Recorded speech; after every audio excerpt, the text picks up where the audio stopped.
दोस्तों, भारत के बारे में कहते हैं मेरे देश की धरती उगले हीरे मोती। क्योंकि एक समय ऐसा था जब सारी दुनिया में सबसे ज्यादा धरोहर अपने भारत के पास ही था।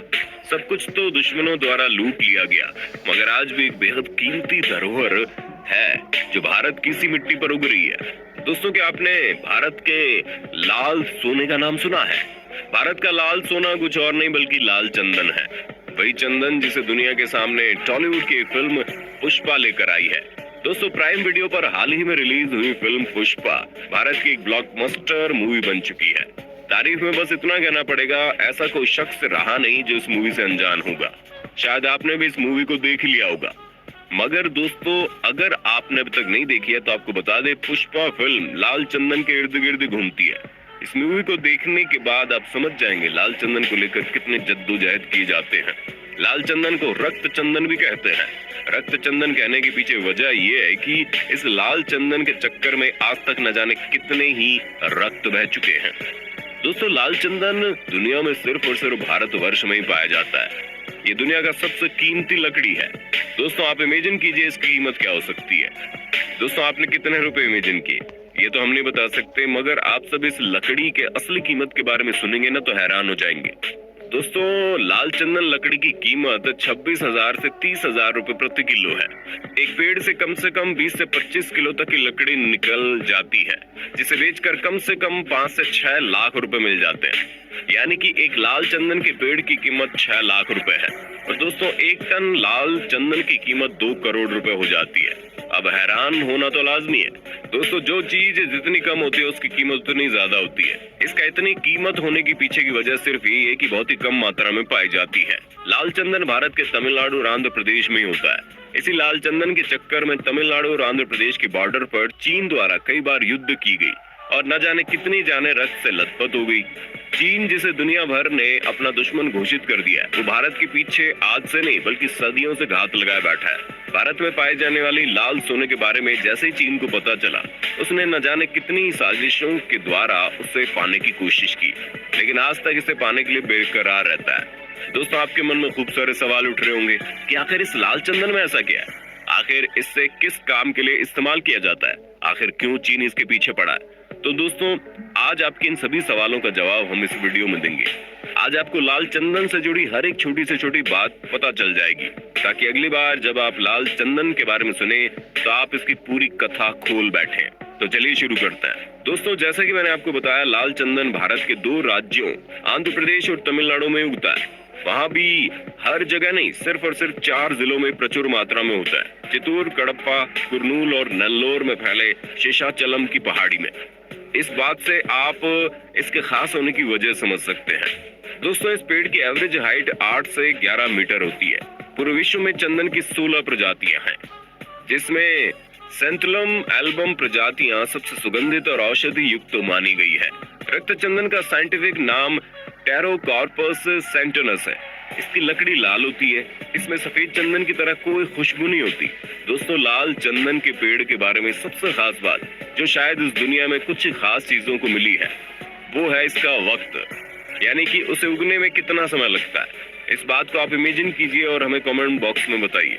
आप सोच रहे होंगे इतनी कीमती है तो शायद 5-10 साल में या 15 साल में उग जाता होगा, मगर दोस्तों, आपको बता दें इसकी खेती करने में पूरे 30 साल का समय लगता है।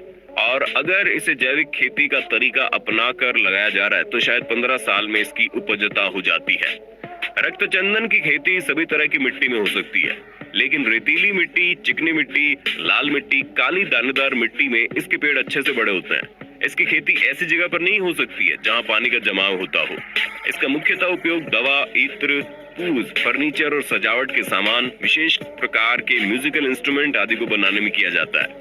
कई लोग प्राकृतिक रंग और शराब बनाने में भी इसका इस्तेमाल करते हैं।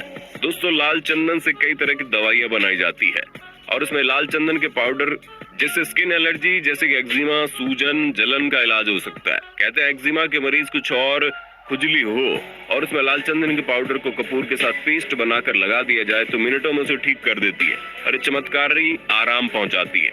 और दोस्तों, जैसे कि सफेद चंदन का लेप हम सबके चेहरे पर निखार ला सकता है, उसी प्रकार से लाल चंदन का लेप भी हमारे चेहरे की खूबसूरती को बढ़ा देता है। इसके इस्तेमाल से कील मुहासे भी ठीक हो जाते हैं, इसलिए लाल चंदन और भी ज्यादा डिमांड में रहता है। अमेरिका के state journal of breast cancer basic and clinical research के मुताबिक बिहार के वैज्ञानिकों द्वारा रक्त चंदन पर किए गए शोध की तारीफ की गई।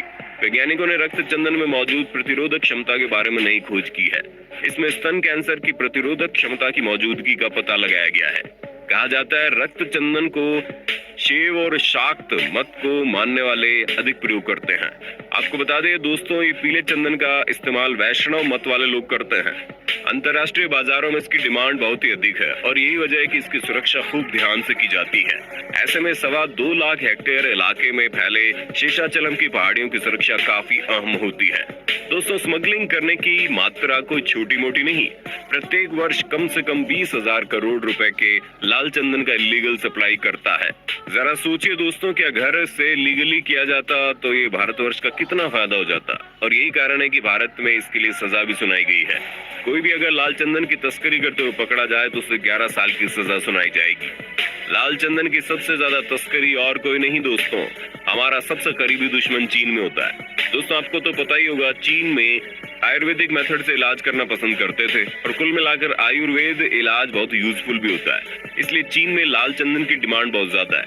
सिर्फ चीन ही नहीं, जापान, मंगोलिया में भी लोग लाल चंदन से कई तरह की दवाइयां बनाते हैं, जिससे कई तरह की बीमारियों के इलाज होते हैं। इन दवाइयों की रेसिपी को तो कोई नहीं जानता, मगर चीन और जापान में लोग इसका इस्तेमाल करना बखूबी जानते हैं। लाल चंदन के पीछे चीजें हाथ होकर बात 700 साल पहले की है, जब चीन में मिंग राजवंश का काल था। सन 1400 से लेकर 17 सेंचुरी तक चीन में मिंग राजवंश रहा, जिसमें लाल चंदन की खूब महत्वता रही। राज में लाल चंदन से तरह तरह का फर्नीचर तैयार किया जाता है। इनको लाल चंदन से बनाई गई सामान का शौक था, इसलिए मिंग वंश के राज में चाइना में लाल चंदन का खूब सप्लाई होता था। दुनिया भर से लाल चंदन मंगवाई जाती थी और उससे नक्काशी करके चीजें बनाई जाती थी और उन्हीं चीजों को संग्रह करके एक म्यूजियम भी तैयार किया गया है जो चाइना में मौजूद है और उसका नाम है रेड सैंडलवुड म्यूजियम। यही वजह है कि चीन में आज तक लाल चंदन से बनी चीजों को इज्जत दी जाती है और लाल चंदन से बनी फर्नीचर और सजावट के सामान को अपने घर में रखना एक सम्मान की बात मानी जाती है। इसलिए चीन में रईसों के घर में आपको लाल चंदन से बनी चीजें देखने को मिल जाती हैं।